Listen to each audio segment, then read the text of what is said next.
Hello, my name is Ashish Sharma, and in this lecture we are going to discuss Compton effect. Okay,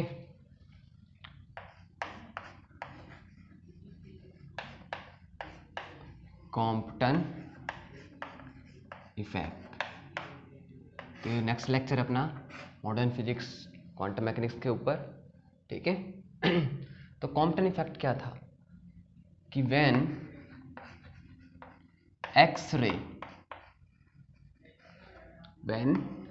x-ray are scattered from lighter element such as carbon, और experiment में जब अपन use करते हैं तो वहाँ पे electrons use करते हैं ना, और you can say electron.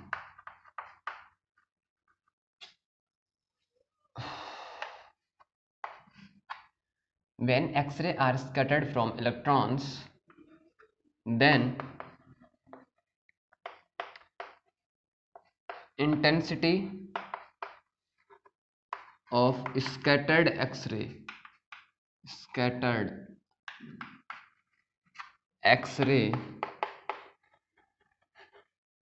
get two peaks at two wavelengths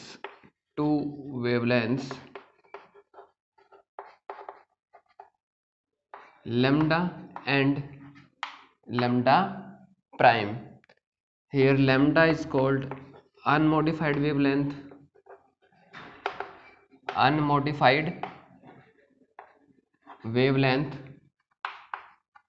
and lambda prime is called modified wavelength. तो इसको समझने की कोशिश करो आप कि जब एक्सरे है, ठीक है ना, और ये जो एक्सरे आप जो ले रहे हो इनकी वेवलेंथ लैम्डा होगी क्योंकि ये अनमोडिफाइड है, इनमें कोई चेंज नहीं आया। तो एक्सरे जो हैं जिनकी वेवलेंथ लैम्डा है वो एक्सरे किससे स्कैटर्ड होती हैं? इलेक्ट्रॉन से स्कैटर्ड होती हैं जो कि रेस्ट पर है, इलेक्ट्रॉन्स एट रेस्ट। तो उसके बाद स्कैटरिंग के बाद जो अपने एक्सरेज होती हैं, जब उनका अपन स्पेक्ट्रम बनाया तो उनके लिए जो इंटेंसिटी थी वो दो वेवलेंथ पर पीक वैल्यू ले रही थी। पीक का मतलब मैक्सिमम, एक लैम्डा पर और एक लैम्डा प्राइम पर। यहाँ पे लैम्डा क्या है? अनमोडिफाइड वेवलेंथ है, और लैम्डा प्राइम क्या है? Modified wavelength. और हमेशा लैम्डा प्राइम क्या होगा? लैम्डा से बड़ा होगा। लैम्डा प्राइम क्या होगा? लैम्डा से बड़ा होगा। यही इफेक्ट क्या कहलाता है? अपना कॉम्पटन इफेक्ट, कि वेवलेंथ जो है स्कैटर्ड जो फोटोन है। अब यहाँ पे मैं फोटोन क्यों कह रहा हूँ एक्सरे को? क्योंकि जो कॉम्पटन इफेक्ट है वो फोटोन को ज्यूम करके वेव का, एक्सरे का पार्टिकल नेचर ज्यूम करके क्या किया गया है? एक्सप्लेन किया गया है, ठीक है। तो ये क्या है? स्कैटर्ड फोटोन की वेवलेंथ है और ये इंसिडेंट फोटोन की वेवलेंथ है। तो यहाँ पे वेवलेंथ क्या हो गई? शिफ्ट हो गई है, इसीलिए इसको क्या कहते हैं अपन? कॉम्पटन वेवलेंथ शिफ्ट भी कहते हैं, ठीक है। तो अब देखो अपन इसके एक्सपेरिमेंटल जो स्ट्रक्चर है उसकी बात करते हैं। क्या हुआ कि यहाँ से एक्सरे इंसिडेंट होती किसके ऊपर? इलेक्ट्रॉन के ऊपर। ये है इलेक्ट्रॉन, ये क्या है अपना? एक्सरे, यानी कि incident photon.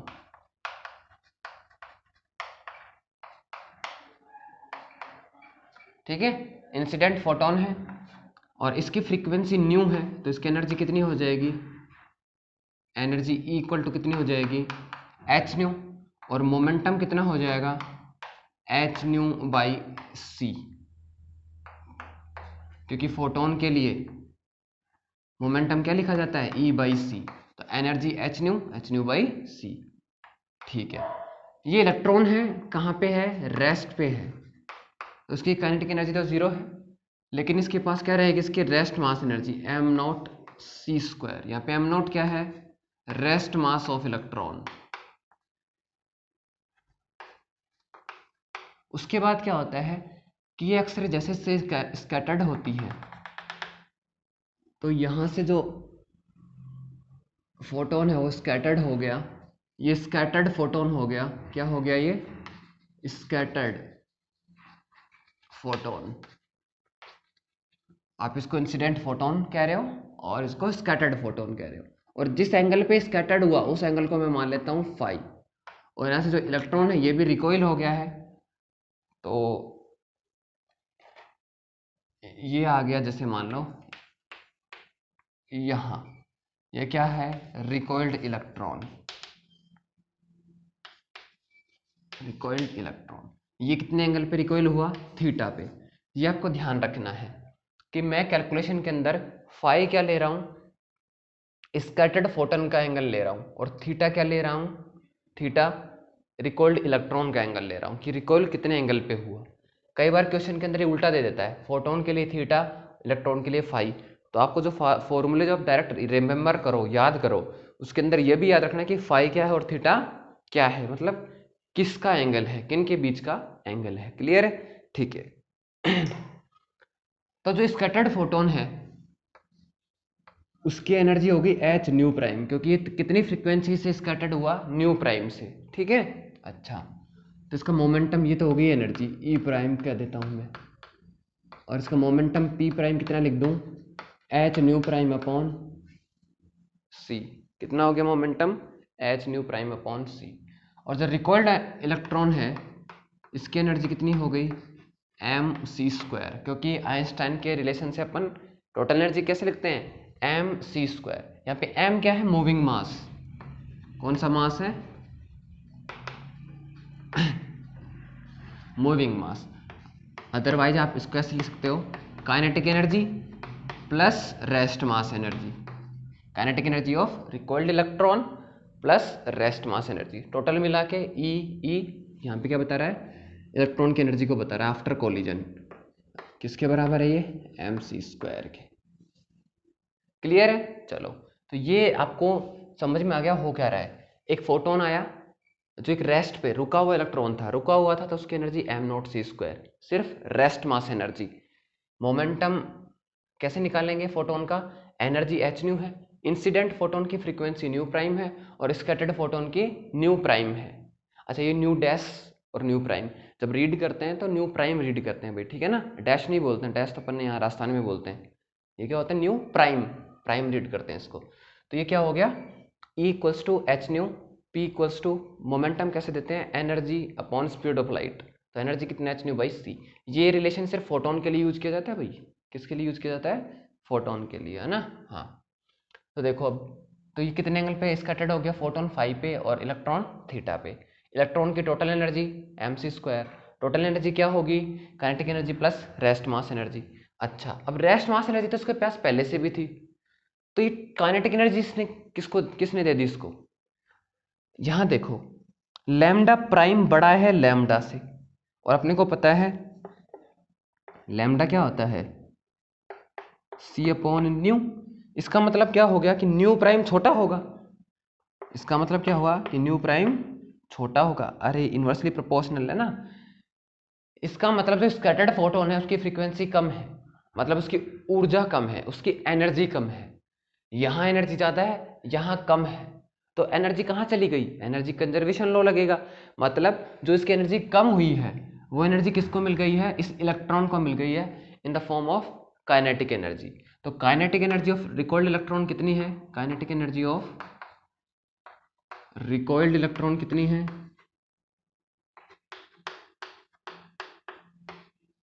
H nu minus H nu prime. Photon कितनी एनर्जी लेके आया और कितनी लेके चला गया, जो एनर्जी बच गई वो किसको मिल गई, इलेक्ट्रॉन को मिल गई। क्लियर है, ठीक है। अब अपन कुछ मैथमेटिक्स कैलकुलेशन करेंगे, उससे पहले अपन कुछ क्लासिकल थ्योरी के बारे में बात करते हैं कि क्लासिकल थ्योरी कॉम्पटन इफेक्ट को क्यों नहीं एक्सप्लेन कर पा रही थी। Failure of classical theory.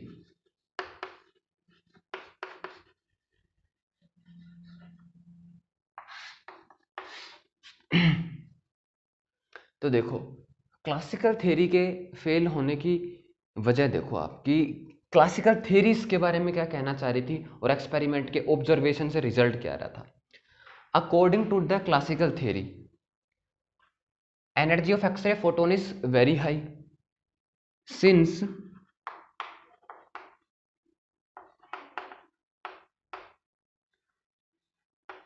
energy of X-ray is very high, so electron can't absorb the X-ray, कि भाई एक्सरे की जो एनर्जी है वो बहुत ज़्यादा है, तो इलेक्ट्रॉन क्या नहीं कर सकता, एक्सरे को एब्जॉर्ब नहीं कर सकता। तो क्या होगा कि जो एक्सरे जो है एक फोर्स फील्ड जनरेट करेगा, तो इस एक्सरे की वजह से इलेक्ट्रॉन ऑसिलेशन स्टार्ट कर देगा। So X-ray setup an electric field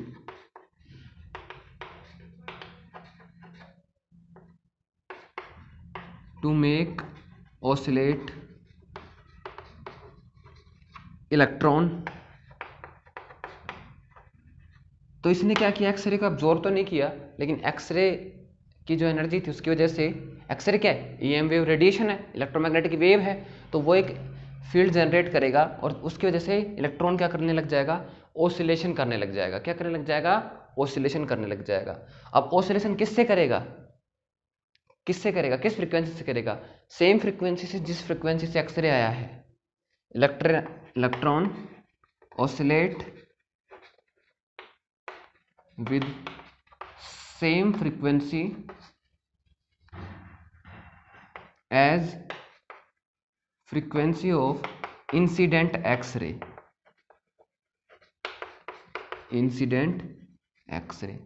मतलब इलेक्ट्रॉन को ऑसिलेट कौन करवा रहा है, एक्सरे करवा रहा है। तो एक्सरे की जितनी फ्रीक्वेंसी होगी, इलेक्ट्रॉन के ऑसिलेशन की फ्रीक्वेंसी भी उतनी ही होगी। सो electron scatter the EM wave with same frequency।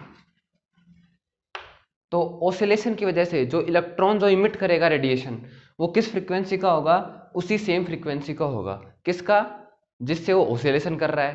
अब ऑसिलेशन किस फ्रीक्वेंसी से कर रहा है, जिस फ्रीक्वेंसी से इंसिडेंट फोटोन आया है। दोबारा समझो, फोटोन आया, एक्सरे आया, क्योंकि यहाँ पे फोटोन तो मान ही नहीं रहे क्लासिकल थ्योरी में।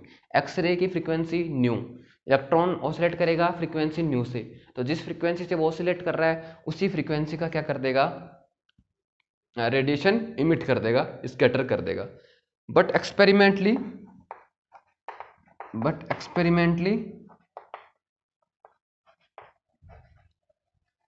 इट्स फॉल्स, ये गलत है। क्यों, क्योंकि एक्सपेरिमेंट में तो ये देखा गया कि वहां पे दो वेवलेंथ आ रही हैं, मतलब दो फ्रीक्वेंसी आ रही हैं।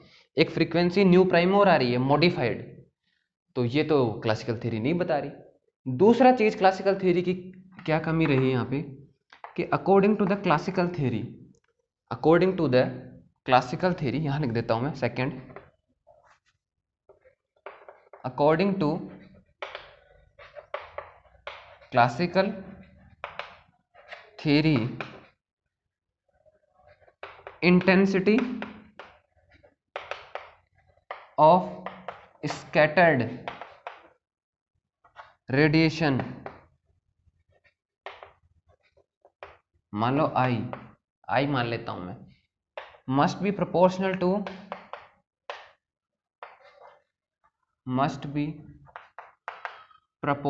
To incident X-ray intensity. Let I nought, क्या कहा कि जो रेडिएशन स्कैटर्ड हो रहा है इलेक्ट्रॉन से, उसकी जो इंटेंसिटी है वो किसके प्रोपोर्शनल होनी चाहिए थी, जो इंसिडेंट एक्सरे है उसके प्रोपोर्शनल। तो मान लो जो स्कैटर्ड हुआ उसकी इंटेंसिटी आई है, और जो इंसिडेंट हुआ उसकी इंटेंसिटी कितनी है, आई नॉट।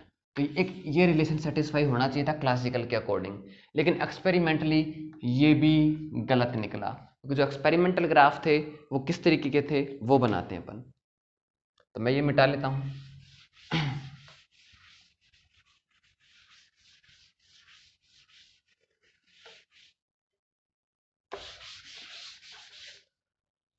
तो जो एक्सपेरिमेंटल जो ग्राफ थे, ये इंटेंसिटी है वो कुछ इस तरीके से था।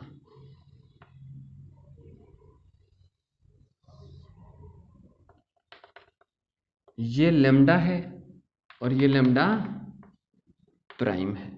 तो मतलब इंटेंसिटी के कितने पीक आ रहे हैं? 2 पीक आ रहे हैं।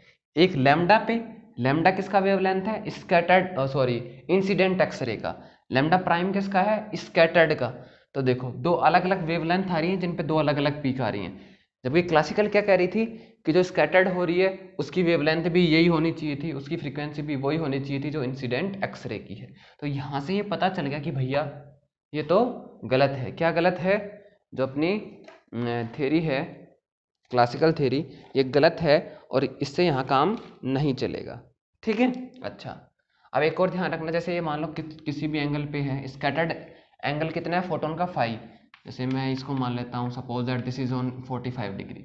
अब अगर आप ये बढ़ाओगे, ये बढ़ाओगे तो ये किस तरीके से होगा? अभी मैथमेटिकली भी आपको बता देंगे, जो ऑब्जर्वेशन था वो बता देता हूँ मैं आपको। लैम्डा तो यहीं रहेगा।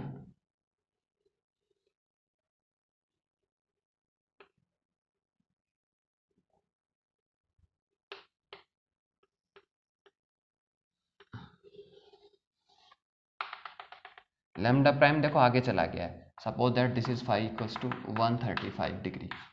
ठीक है, मैथमेटिकली भी समझा देंगे आपको। ये लैम्डा तो वही है, लेकिन ये लैम्डा प्राइम बढ़ गया है, मतलब शिफ्ट बढ़ गया। लैम्डा से लैम्डा प्राइम के बीच की डिस्टेंस बढ़ गई एंगल के साथ। किस तरीके से, क्या ये अभी बता देंगे। क्लियर है? तो एक्सपेरिमेंटल ग्राफ था ये कि भैया 2 पीक आ रही थी 2 वेवलेंथ पे। इसका मतलब स्कैटर्ड जो एक्सरे थी उसके अंदर 2 कंपोनेंट थे, 2 तरीके के वेवलेंथ थे। ये तो इंसिडेंट वाला ही हो गया।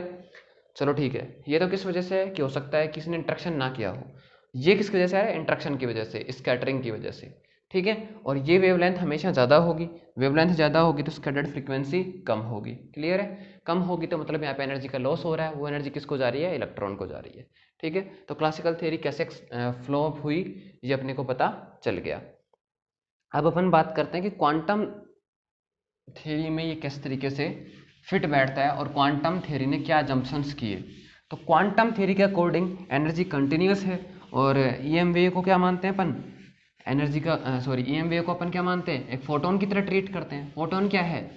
एनर्जी का क्वांटा। तो क्या मान के चलते हैं कि भैया एक्सरे क्या है? फोटोन है। फोटोन है मतलब फोटोन को भी क्या माना? मटेरियल पार्टिकल माना। क्या माना? मटेरियल पार्टिकल माना। और इस पूरी के पूरी इवेंट को क्या माना? इस तरीके से माना जैसे कोलिजन हो रही हो किसकी? Collision of material particle. Material particle. तो क्वांटम के अंदर क्या किया गया? एक्सरे को फोटोन माना, फोटोन को भी कैसा? मटेरियल पार्टिकल माना। और इस पूरे इंसिडेंट को किस तरीके से समझाया? कोलिजन, टक्कर होती है ना, कणों की टक्कर, कोलिजन ऑफ पार्टिकल्स से इसको समझाया एनर्जी एंड मोमेंटम कंजर्वेशन लगा के। इलास्टिक कोलिजन यहाँ पे अपन मान के चलेंगे, इलास्टिक कोलिजन। ठीक है, तो किससे समझाया इसको? कोलिजन थ्योरी से समझाया। तो अपन डिराइव भी कर सकते हैं फॉर्मूला। अब मैं यहाँ पे डिराइव करके आपको बता रहा हूँ। ठीक है, आपको लेकिन लास्ट रिजल्ट याद रखना है। आप जो डेरिवेशन है आप उसको स्किप कर सकते हो अगर आप कंपटीशन एग्जाम के लिए प्रिपेयर कर रहे हो तो। लेकिन ये ईजी है, इतना कुछ है नहीं, तो आप याद रखना चाहो तो रख सकते हो, कॉन्सेप्ट समझ में आ जाएगा। बाकी लास्ट फॉर्मूला तो आपको याद रखना ही रखना है, फाइनल एक्सप्रेशन तो। ठीक है, यहाँ तक ये चीज़ें मैंने बता दी थी, ये चीज़ें मैं रिपीट नहीं करूँगा। मैं डायरेक्ट यहाँ पे energy and momentum conservation use करता हूँ।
तो देखो,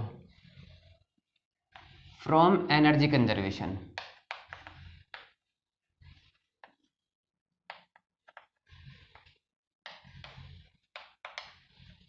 बिफोर कोलिजन एक्सरे फोटोन या जो इंसिडेंट फोटोन उसकी एनर्जी कितनी है, H new,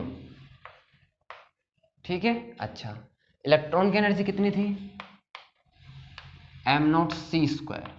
after collision photon की एनर्जी कितनी है, H nu prime, h nu prime. अच्छा, और इलेक्ट्रॉन की एनर्जी कितनी है, एम सी स्क्वायर। एम क्या है, यहाँ पे मूविंग मास है, एम सी स्क्वायर। तो यहाँ से मैं m c square equals to कितना लिख सकता हूँ, h nu minus H nu prime plus m nought c square, ठीक है, एंड स्क्वायर बोथ साइड,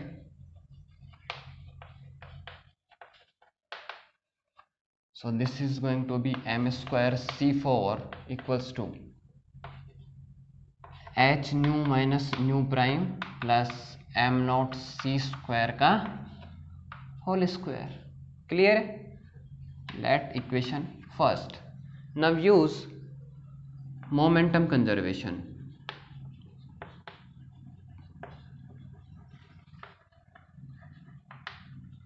तो पहले अपन हॉरिजॉन्टल कंपोनेंट की बात कर लेते हैं।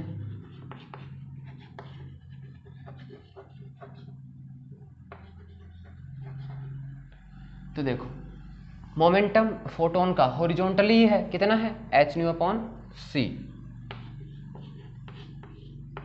इक्वल्स टू फोटोन जो स्कैटर्ड हो गया उसका H nu prime upon C plus अपन ये मान लेते हैं कि जो इलेक्ट्रॉन है ये v वेलोसिटी से मूव कर रहा है। कितनी वेलोसिटी से मूव कर रहा है, v से। तो इसका मोमेंटम कितना हो जाएगा, m इंटू वी। m यहाँ पे मूविंग मास ही है, v क्या है, वेलोसिटी। तो ये क्या हो जाएगा भाई, mv। ये हो जाएगा क्या, नहीं। अच्छा, ये भी मैंने एक थोड़ी सी गलती कर दी, एंगल नहीं बनाया अपन ने हॉरिजॉन्टल के लिए कर रहे हैं। तो इधर नेट मोमेंटम कितना है, एच न्यू प्राइम अपॉन सी, तो इस डायरेक्शन में है। इसके दो कंपोनेंट बनेंगे, देखो ये फोटोन की डायरेक्शन है, इधर बनेगा H nu prime upon c cos phi, और ऊपर बनेगा एच न्यू प्राइम अपॉन सी साइन फाई। सही है ना? ऐसे इलेक्ट्रॉन इस डायरेक्शन में गया है, तो इस डायरेक्शन में इसका मोमेंटम है एम वी। तो इस डायरेक्शन में कितना होगा, एम वी कॉस थीटा, और इस डायरेक्शन में m we sine theta. Clear है? ठीक है। तो H nu prime upon c cos phi plus M v cos theta. Clear है? चलो, लेट इक्वेशन नंबर 2। अब वर्टिकल कंपोनेंट की बात कर लेते हैं, वर्टिकल और परपेंडिकुलर कंपोनेंट की। तो देखो, कोलिजन से पहले ये तो सिर्फ इसी डायरेक्शन में मूव कर रहा था, कि इसका कोई वर्टिकल कंपोनेंट था मोमेंटम का, नहीं, तो जीरो। कोलिजन के बाद वर्टिकल कंपोनेंट ये रहा, एच न्यू प्राइम अपॉन सी साइन फाई। अच्छा, ये हो गया। अब ऊपर वाली डायरेक्शन पॉजिटिव, नीचे वाली नेगेटिव, तो माइनस इलेक्ट्रॉन का कितना हो गया, minus m we sine theta. Equation number 3। और I can write h nu prime upon C sine phi equals to m we sine theta, and I can reduce the second equation. Second equation को मैं किस तरीके से लिख सकता हूँ, M V cos theta को आप एक तरफ रहने दो और इसको इस तरफ ले आओ, तो क्या बन जाएगा, H nu upon C minus H nu prime upon C cos phi equals to mv cos theta. Let this is equation 2a and this is equation 3a. मैं क्या करता हूं, 2a का स्क्वायर और 3a का स्क्वायर ऐड कर लेता हूं, तो क्या होगा, देखो ऐड 2a का स्क्वायर प्लस 3a का स्क्वायर, मतलब इक्वेशन नंबर है भाई 2a और 3a, है ना। तो यहां से देखो इसका स्क्वायर करोगे तो एच न्यू प्राइम अपॉन सी साइन फाई का स्क्वायर प्लस यहाँ पे देखो ये H nu upon C minus H nu prime upon C cos phi का whole square equals to M square we square cos square theta और M square we square sine square theta, M square we square cos square theta plus M square we square sine square theta. तो ये कितना हो गया, solve कर लेते हैं अपन इसको। एच न्यू प्राइम अपॉन सी का स्क्वायर साइन स्क्वायर फाई, यहाँ से देखो एच अपॉन सी अगर मैं कॉमन ले लूँ तो यह आ जाएगा H upon C H square upon सी स्क्वायर, और ये बच जाएगा nu minus nu prime cos phi का स्क्वायर इक्वल टू कितना हो जाएगा, M square we square, M square we square common लोगे तो cos square theta plus sine square theta कितना हो जाएगा 1। तो ये की इक्वेशन आ गई है अपनी। इसको नेक्स्ट इक्वेशन दे दो, इक्वेशन नंबर 4।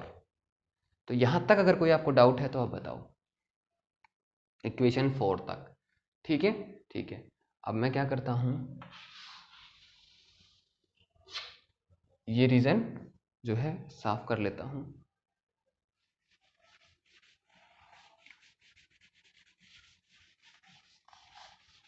देखो मैंने कुछ नहीं किया ना, कोलिजन थ्योरी लगाई, सिर्फ एक बार एनर्जी कंजर्वेशन लगाया और एक बार मोमेंटम कंजर्वेशन। मोमेंटम के कंपोनेंट का बस ध्यान रखना है आपको, है ना भाई, एक्स कंपोनेंट वाई कंपोनेंट। अगर किसी को भी समझ में नहीं आया तो आप कमेंट में टाइप करना, मैं कोशिश करूँगा एक्सप्लेन करने की दोबारा से, ठीक है। अच्छा, तो अभी आपके पास आ गई क्वेश्चन 4, ठीक है, और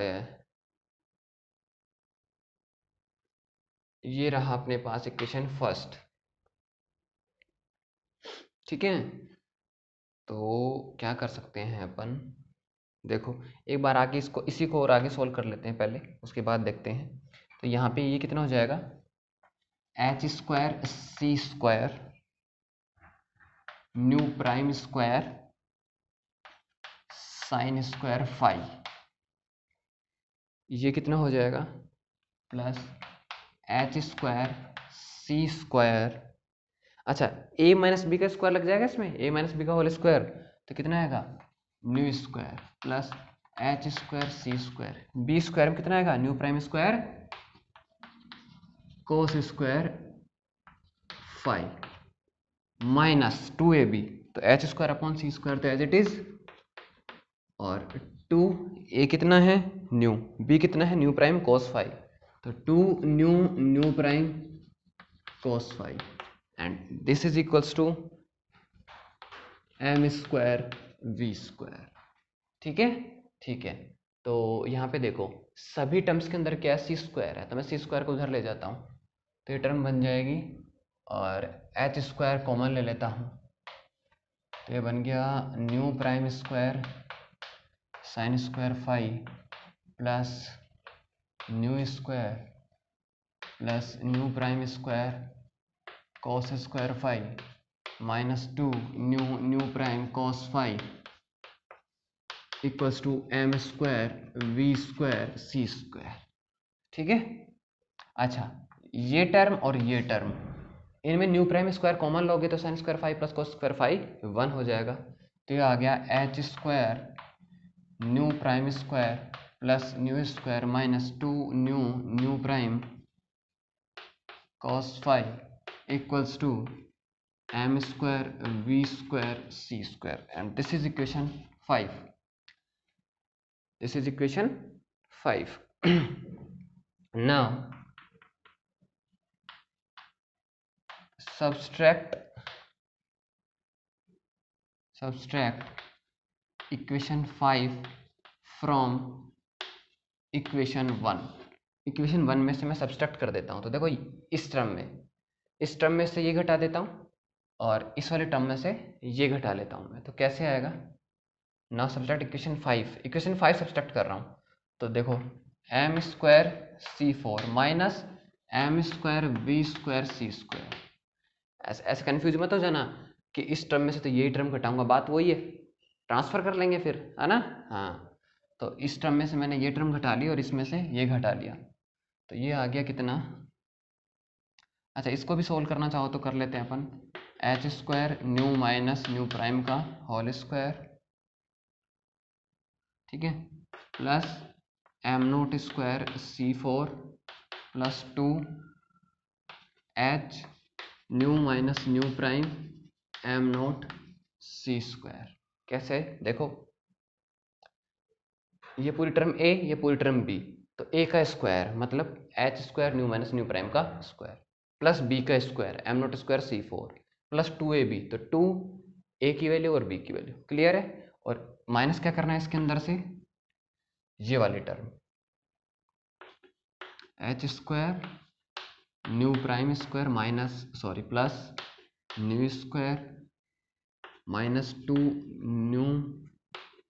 न्यू प्राइम कॉस 5. क्लियर है? तो यहाँ तक आपको कोई डाउट नहीं होगा. इससे आगे कुछ सवाल में बचा भी नहीं है. सिर्फ क्या करना है, सिंप्लीफाई करना है अपने को और अपना काम हो गया. अपना एक रिलेशन आ जाएगा न्यू और न्यू प्राइम के बीच और लैम्डा प्राइम और लैम्डा के बीच, और वहाँ से अपन क्या निकाल लेंगे? कॉम्पटन वेवलेंथ शिफ्ट कैलकुलेट कर लेंगे. अब क्योंकि देखो ये डेरिवेशन थोड़ा सा बड़ा है तो मैं इसको रिपीट नहीं कर सकता हूँ, है ना. तो आप अगर आपके समझ में नहीं आया तो एक बार रिवाइंड करके, क्योंकि इक्वेशंस मैंने मिटा दिए, कैसे करूँगा मैं, है ना. दोबारा से एक्सप्लेन, दोबारा लिखना पड़ेगा, बहुत ज़्यादा टाइम लग जाएगा. तो आप रिवाइंड करके एक बार दोबारा देख लेना. फिर भी समझ में नहीं आए तो आप क्या करना, बताना कमेंट के अंदर. दोबारा एक बार एक्सप्लेन कर देंगे, है ना. और फिर मैं अगली बार दूसरे तरीके से एक्सप्लेन करूँगा डेरिवेशन को. ज़रूरी नहीं है, आपको ऐसा फोर्स नहीं कर रहा हूँ कि आपको यही तरीका जो है बचाना है. दूसरे तरीके से बता देंगे. पर ये भी सिंपल ही था ना, एनर्जी कंजर्वेशन और मोमेंटम कंजर्वेशन लगाया है मैंने. तो देखो यहाँ से मैं एम स्क्वायर कॉमन ले लूँ, सी स्क्वायर कॉमन ले लूँ, तो यहाँ क्या बचेगा? सी स्क्वायर. यहाँ कितना आ जाएगा? माइनस एम स्क्वायर तो बाहर आ गया, वी स्क्वायर. तो अगर मैं सी फोर कॉमन ले लेता हूँ तो यहाँ कितना बचेगा? 1 माइनस वी स्क्वायर अपॉन सी स्क्वायर. बोलो. अरे एम स्क्वायर सी फोर, यहाँ बच गया 1 माइनस एम स्क्वायर बाहर आ गया, वी स्क्वायर बच गया, सी फोर कॉमन लेते नीचे सी स्क्वायर. यहाँ पे देखो न्यू माइनस न्यू प्राइम का स्क्वायर आप जब खोलोगे तो कितना आएगा? Nu square plus nu prime square. ये दोनों टर्म कैंसिल आउट हो जाएंगे. चलो मैं एक बार लिख ही लेता हूँ. तो देखो h square nu square plus H square nu prime square minus h square two nu prime. क्यों आया? 2ab, तो माइनस 2 न्यू प्राइम और एच स्क्वायर बाहर है. फिर plus M nought square C four plus 2h nu minus nu prime m nought c square minus h square nu prime square minus h square nu square and minus minus plus 2h square nu prime cos 5. Clear है? ठीक है. अब देखो जो term cut रही हैं उनको अपन काट लेते हैं. ये इससे कैंसिल हो गई,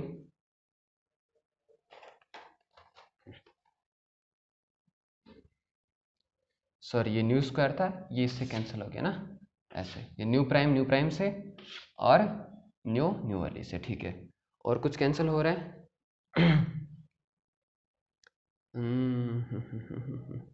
और तो अभी कुछ कैंसिल नहीं हो रहा है. ठीक है, इतना ठीक है यहाँ तक. अब देखो यहाँ पे क्या है? 1 माइनस वी स्क्वायर अपॉन सी स्क्वायर. तो अब ने एस टी आर अगर नहीं पढ़ी है अभी तक तो अपने ने STR के लेक्चर अपलोड कर रखे हैं. सबसे ओल्डेस्ट लेक्चर आप देखोगे ना, सबसे पुराने लेक्चर अपने चैनल पे, तो आपको STR के लेक्चर मिलेंगे। तो वहाँ से देखना जो मूविंग मास होता है वो होता है m equals to m0 1 minus v square upon C square. तो मैं स्क्वायर करूँगा दोनों साइड, तो ये m स्क्वायर और इसको इधर ले आऊँगा तो 1 minus v square upon C square equal to कितना आ जाएगा m0 स्क्वायर। इसका मतलब m स्क्वायर और ये क्वांटिटी को मैं क्या लिख सकता हूँ m0 स्क्वायर, रेस्ट मास के बराबर लिख सकता हूँ। तो ये हो जाएगा m0 स्क्वायर C4। अब देखो ये फिर किससे कैंसिल हो जाएगा, इससे कैंसिल हो जाएगा। तो अब अपने पास कितनी टर्म बच गई है, यहाँ पे 3 टर्म बच गई हैं, 1 2 एंड 3 टर्म्स अपने पास बच गई हैं, बाकी सब कट गया है। तो अपन आगे कैलकुलेट करते हैं, ठीक है।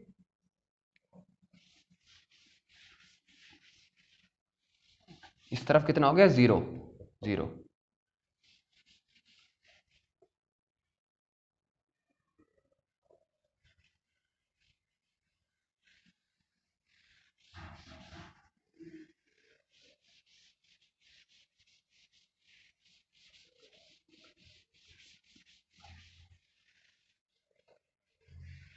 एक बार और देख लो, ठीक है।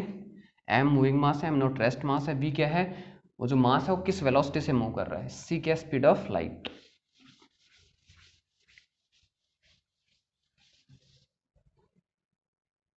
तो यहां से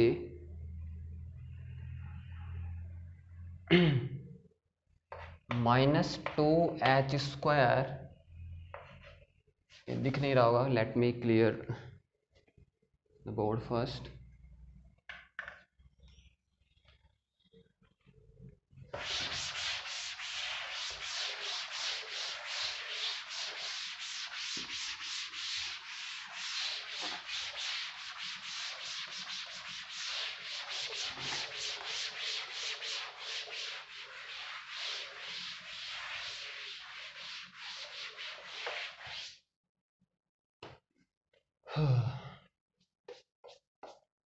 ठीक है, तो कितनी टर्म बच गई हैं यहाँ पे अपने पास, this one and this one, ठीक है। तो लिखता हूं मैं यहाँ पे अब -2h² nu prime plus 2h² nu prime cos phi plus 2h nu minus nu prime m0 c² equals to 0।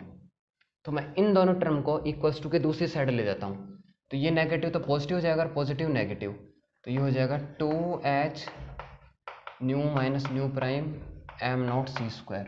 इनको इस तरफ लाऊंगा तो 2h² न्यू प्राइम माइनस, ये माइनस तो प्लस हो गया और प्लस वाला minus, 2h² nu prime cos phi. 2 सभी के अंदर है, कैंसिल कर दो, ये हो गया अपना h।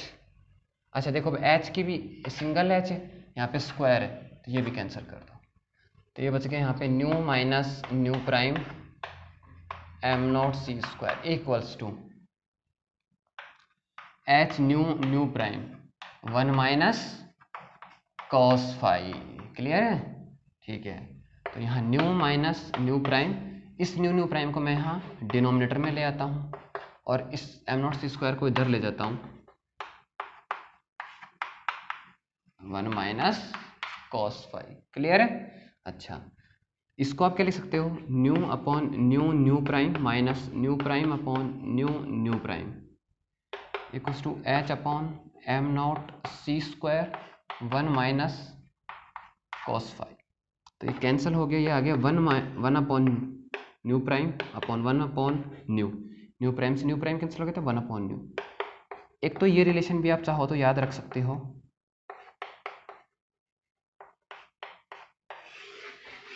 ठीक है, फ्रीक्वेंसी के लिए। अब इसको वेवलेंथ में किस तरीके से अपन चेंज कर सकते हैं उसकी बात करते हैं। ये मैं मिटा लेता हूँ, है ना, I don't need this equation any more.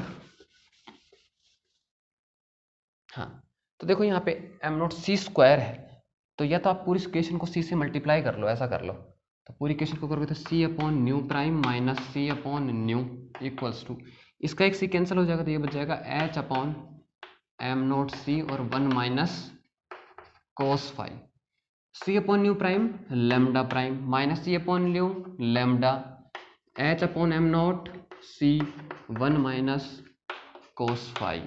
ये रिलेशन ना बहुत इंपॉर्टेंट है और ये फाइनल एक्सप्रेशन है, ये आपको याद रखना है। क्लियर है मेरी बात? ठीक है। तो देखो अब लैम्डा प्राइम क्या है? Wavelength of scattered photon, scattered photon और एक्सरे, है ना, फोटोन या फिर एक्सरे। लैम्डा क्या है? Wavelength of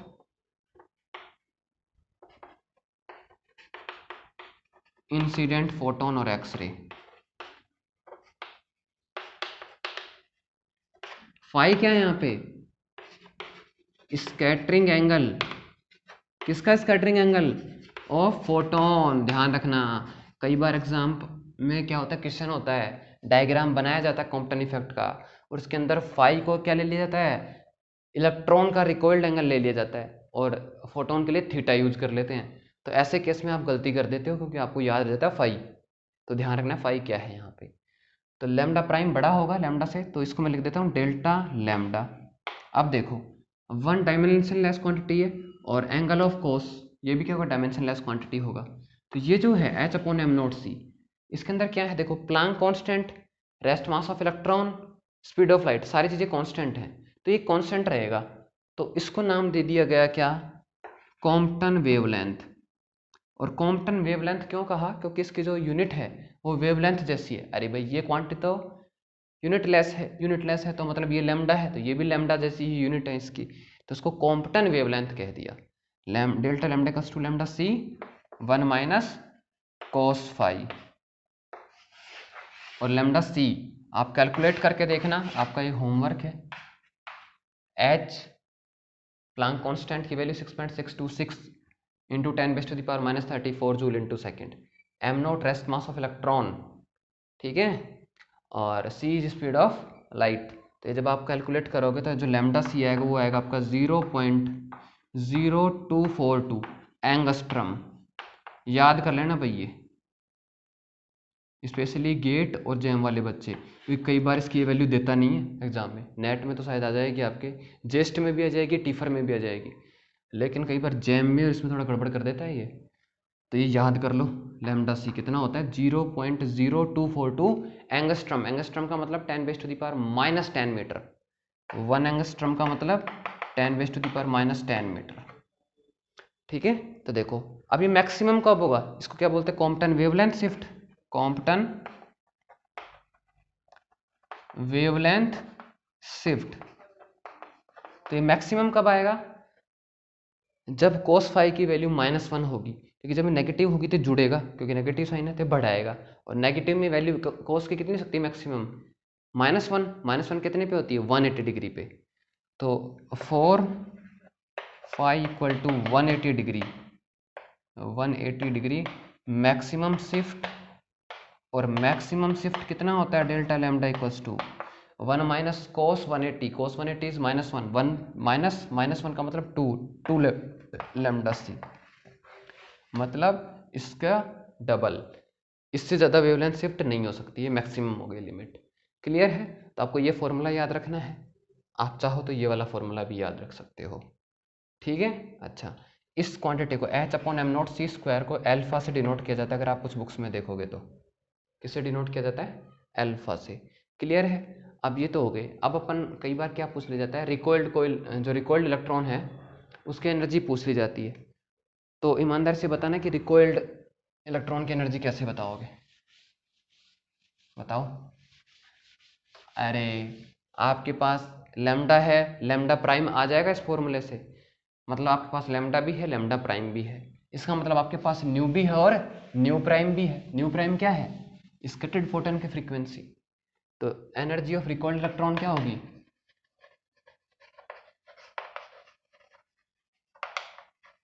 recoiled electron, and it will be better if I write kinetic energy. H nu, photon कितनी एनर्जी लेके आया और कितनी एनर्जी लेके चला गया, तो जितना एनर्जी का लॉस हुआ वो इलेक्ट्रॉन को मिल गई। तो यहाँ से एच कॉमन आ जाएगा, तो हो जाएगा न्यू माइनस न्यू प्राइम। और अगर आप लैम्डा के टर्म्स में लिखना चाहते हो तो न्यू को लिख सकता हूँ मैं सी अपॉन लैम्डा माइनस सी अपॉन लैम्डा प्राइम। तो कितना हो जाएगा? H c upon lambda, lambda भी मैं कॉमन ले लेता हूँ, सी अपॉन लैम्डा कॉमन ले लेता हूँ, तो क्या आ जाएगा? 1 minus lambda upon lambda prime.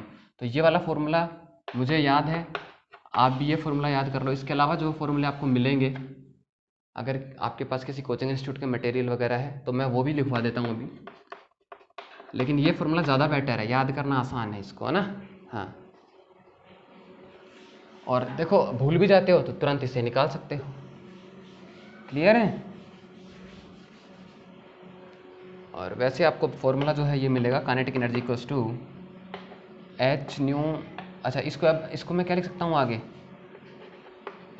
H c upon lambda को एच न्यू भी लिख सकता हूँ ना, एच न्यू इंसिडेंट फोटोन की frequency.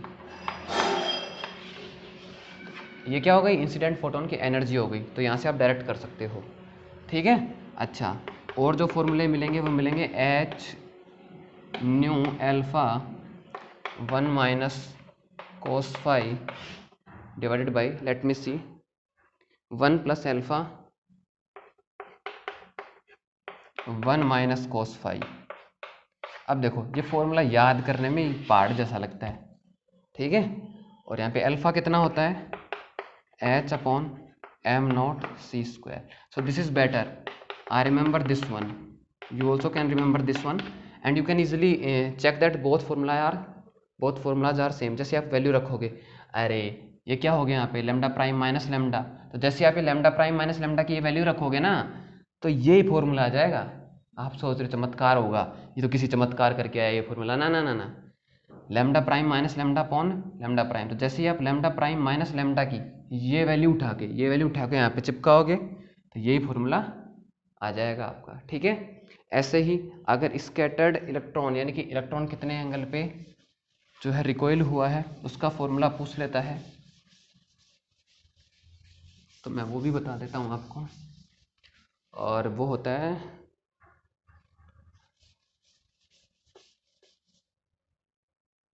Angle of recoiled electron.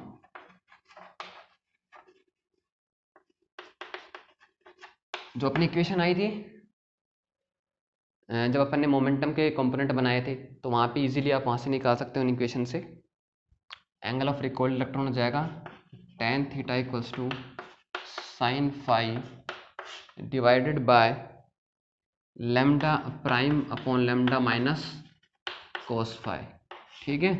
इसके लिए भी एक बड़ा सा फॉर्मूला बताते हैं, वो याद रखने की जरूरत नहीं है, आप ये याद रखो, sine phi upon lambda prime upon lambda minus cos phi. ये कैसे ला सकते हो आप? अपन ने मोमेंटम कंजर्वेशन लगाया था ना, वहाँ पे क्या लगाया था?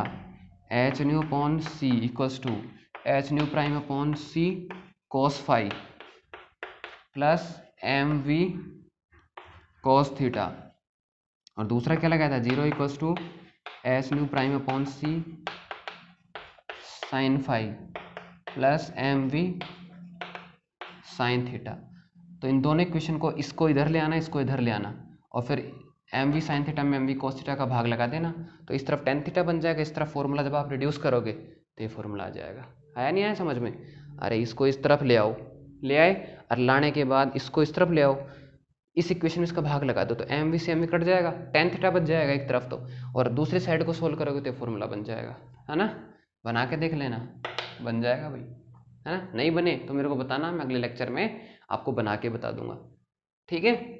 तो यहाँ से क्या चीज़ हो गई कि जो अपना कॉम्पटन इफेक्ट है, ये क्लासिकल थ्योरी से तो एक्सप्लेन हुआ नहीं। ये क्लासिकल थ्योरी ने क्या कहा कि भाई एक्सरे जो है वो वेव है, तो क्या होगा कि ये जो इनकी एनर्जी है, एक्सरे जो है उनकी एनर्जी बहुत ज़्यादा होगी, तो इलेक्ट्रॉन इसको एब्जॉर्ब कर नहीं सकता है। एब्जॉर्ब नहीं कर सकता तो क्या होगा? इलेक्ट्रॉन ऑसिलेट करेगा। किस फ्रीक्वेंसी से करेगा? जिस फ्रीक्वेंसी से एक्सरे आया है उस फ्रीक्वेंसी से करेगा। ठीक है? और जब ऑसिलेट करेगा तो जो स्कैटर्ड रेडिएशन होगा, जो इलेक्ट्रॉन इमिट करेगा रेडिएशन, वो भी उसी फ्रीक्वेंसी का होगा जिससे वो ओसिलेट कर रहा है। और ओसिलेट किससे कर रहा है? इंसिडेंट एक्सरे की फ्रीक्वेंसी से। इसका मतलब लैम्डा प्राइम जैसा कुछ आना ही नहीं चाहिए था, लेकिन एक्सपेरिमेंटली 2 पी का ही, एक लैम्डा के लिए एक लैम्डा प्राइम के लिए। तो लैम्डा तो क्या था अपना, इंसिडेंट वेवलेंथ हो गई, चलो ठीक है। ये लैम्डा प्राइम क्या है? तो लैम्डा प्राइम क्या था? स्कैटर्ड वेवलेंथ थी, जो अक्सर स्कैटर्ड हो रही थी उसके लिए ये वेवलेंथ थी। और उसको कॉम्पटन इफेक्ट, कॉम्पटन ने किस तरीके से समझाया? क्वांटम थ्योरी को यूज करके। क्वांटम थ्योरी के अकॉर्डिंग उन्होंने क्या माना भैया, फोटोन को, एक्सरे को माना फोटोन, और फोटोन को क्या मान लिया? मटेरियल पार्टिकल, जैसे एक नॉर्मल अपना कण होता है क्लासिकल मैकेनिक्स के अंदर, है ना। और इस पूरी थ्योरी को किससे समझा दिया? कोलिजन से समझा दिया। सिर्फ किससे? मोमेंटम कंजर्वेशन और एनर्जी कंजर्वेशन से। और ये एक्सप्लेन किया था उन्होंने 1923 के अंदर, ठीक है ना। और इस एक्सपेरिमेंट का भी बहुत बड़ी वजह थी क्वांटम मैकेनिक्स के ओरिजिन में, क्योंकि अगर यही कुछ एक्सपेरिमेंट थे जो क्लासिकल को फेल कर रहे थे, अगर क्लासिकल मैकेनिक्स फेल ही नहीं हुई होती तो क्वांटम की जरूरत महसूस नहीं होती, और क्वांटम की जरूरत महसूस नहीं होती तो क्वांटम मैकेनिक्स होती ही नहीं। तो आप सोच रहे हो कि ना कॉम्पटन ने खोजा होता, ना क्वांटम मैकेनिक्स सब्जेक्ट में जुड़ता, है ना। खैर वो अलग चॉइस है आपकी। अब देखो, आपने क्वांटम के अंदर 3 टॉपिक हुए मॉडर्न फिजिक्स के अंदर, black body radiation, photo electric effect और कॉम्पटन इफेक्ट। अभी तक अपन ने क्या नहीं किया? न्यूमेरिकल सॉल्व नहीं किए हैं। तो आज रात को मैं जो है अपना ऑनलाइन पोर्टल पे क्रिएट करूँगा। अपना पोर्टल तो तैयार है, एक असाइनमेंट क्रिएट करता हूँ, और वो असाइनमेंट आप सोल्व करना पहले। आपसे जितने क्वेश्चन होते हैं ठीक है, क्योंकि देखो ये तीनों टॉपिक क्या, फॉर्मूला बेस्ड क्वेश्चन है, कोई दिमाग नहीं लगाना, कैलकुलेशन है सिर्फ। तो आप पहले ट्राई करना, नहीं होते हैं तो अपनी क्लास डिस्कस करेंगे कंप्लीटली, जो किस पे बेस्ड होगी? इन टॉपिक्स के न्यूमेरिकल, जिसके अंदर अपन डिस्कस करेंगे। क्लियर है? तो आज के लिए फिर इतना ही। Stay safe, take care.